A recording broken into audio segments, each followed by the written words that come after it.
Hermine Braunsteiner was a nightmare in disguise, and known as one of the most infamous perpetrators of the criminal Nazi regime responsible for the atrocities that happened in Germany. In July 1944, the Soviet forces liberated Majdanek, the first major Nazi camp located in German-occupied Poland, and only after the liberation of the concentration camps.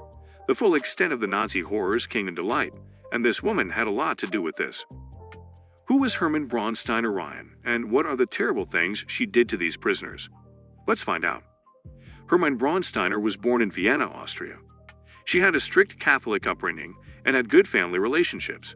She had always desired to be a nurse when she grew up, but had to give up her dreams due to financial reasons. She had become the only provider for the family after her father's death. When Hitler returned home to Berlin, he was greeted as a hero. The Anschluss was the Nazi German regime's first act of territorial aggression and expansion. Even though the leaders of the West saw the Anschluss as an invasion, not a single government made a move to stop Hitler, and this made Hitler feel like he was ready to take the next step towards conquering all of Europe. In May 1938, Braunsteiner returned from England to Vienna, where she was working as a housekeeper at an American household. On her return, she became a German citizen. She started to work at a same brewery at a meager wage, where she had worked for a short time before leaving for England. At the age of 19, she applied for the position of supervisor at Ravensbrück concentration camp. Money was the reason she applied there. Ravensbrück had a training camp for female SS guards, who were trained here how to handle the prisoners that they were going to supervise. The prisoners had to work here until they died, and people like Braunsteiner made sure that these prisoners did their maximum work until their last breath. Hermine Braunsteiner rose rapidly in ranks in the overseer hierarchy.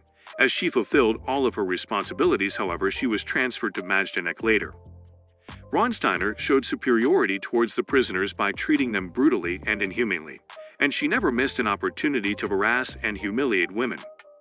She became infamous for her wild rages and tantrums, and the women at the camp described her as inhuman, cruel, brutal, sadistic, who caused frantic fear among the inmates.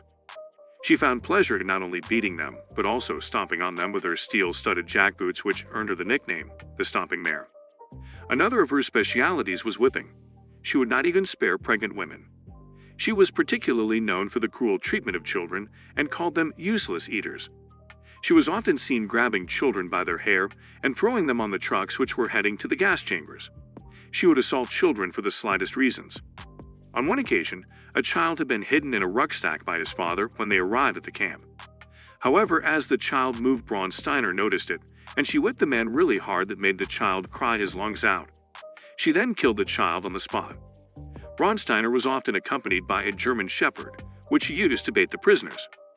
In late July 1944, the Soviet army liberated the camp, where only a few hundred Jewish prisoners remained alive. During that time, Braunsteiner was in the Genthin sub camp outside Berlin, where she was the main supervisor of over 14 SS women. The Genthin camp was surrendered on 7 May 1945. She escaped from the Soviet troops to the western zones of occupation. After the war, many survivors testified how this woman had abused many of the Genthin prisoners with a horsewhip she always carried. In 1946, she was arrested by the Austrian police and turned over to the British military occupation authorities and later released. She was rearrested again by the Austrian officials due to her activity as a camp supervisor in Ravensbrück. She was convicted of abusing the prisoners and violating humanity and dignity in Ravensbrück. However, she was acquitted after 3 years due to a lack of witnesses. After her release, she met Russell Ryan, with whom she emigrated to Canada in 1958, where they got married. They later moved to New York, where they worked in factories. No one knew of her past life, not even her husband. However, a year later, she was tracked down by Simon Wiesenthal, a Jewish Austrian Holocaust survivor and a Nazi hunter. In 1973, she was deprived of her American citizenship and expelled to Germany. She denied all the allegations and often yelled at the witnesses in the courthouse that had testified against her. When asked about her crimes, she said that she had done nothing except slap a few prisoners. She was convicted for the murder of 80 people, abetting in the murder of 102 children, and collaborating in the murder of 1,000 people. What do you think of this? What happened to her? Did she get punished for her cruel acts against humanity? Watch the next video to know what happened to Hermine Braunsteiner. Let us know your thoughts in the comments below.